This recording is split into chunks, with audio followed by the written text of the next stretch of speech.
Okay, just picked up the 4th Arrow SaddleLite Minimalist base, and I already had a SaddleLite arm and conventional base for this, and I've actually yet to use it, but I hunt from a climber occasionally.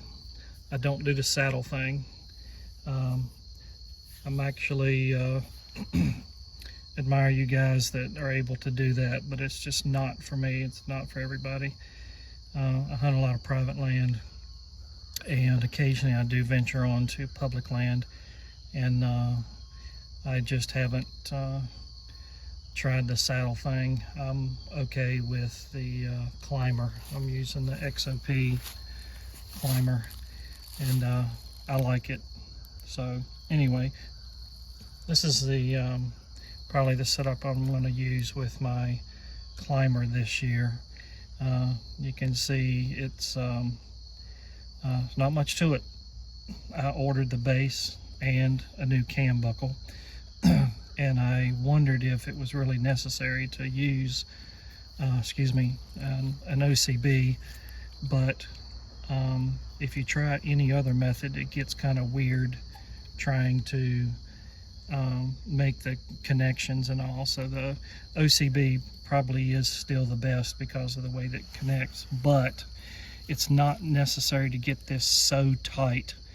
In fact, as much as I've used it, you'll probably understand that too, you have to be careful about getting it too tight.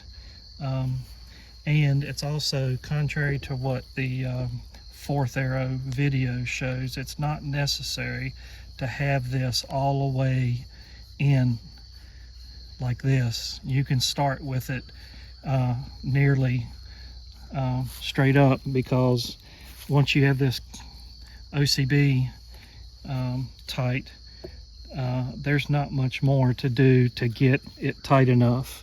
So once you do that and level it out, you're all set. Now, one thing I didn't like about this was this knob right here. For me, it's too small and it's slick.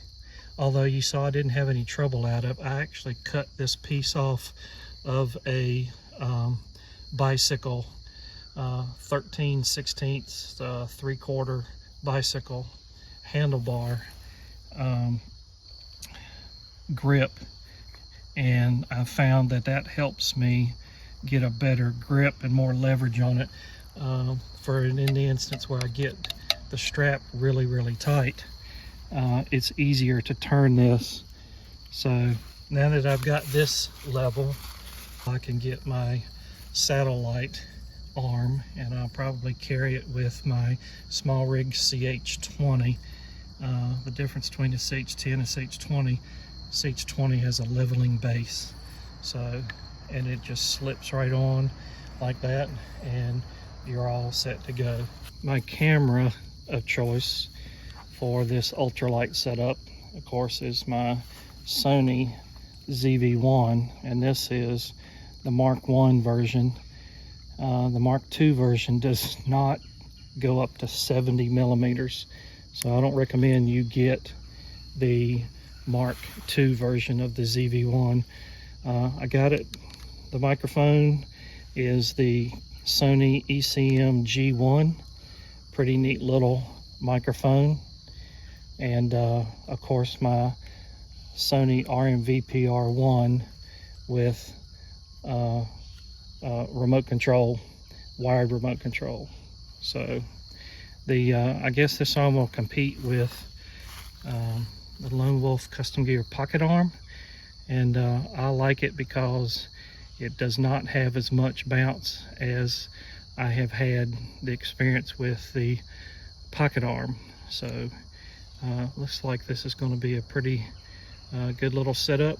I just checked before I came out here to do this video, but these arms are currently sold out, so it's a pretty popular arm, and I'm hoping maybe I get a chance to use it Saturday morning.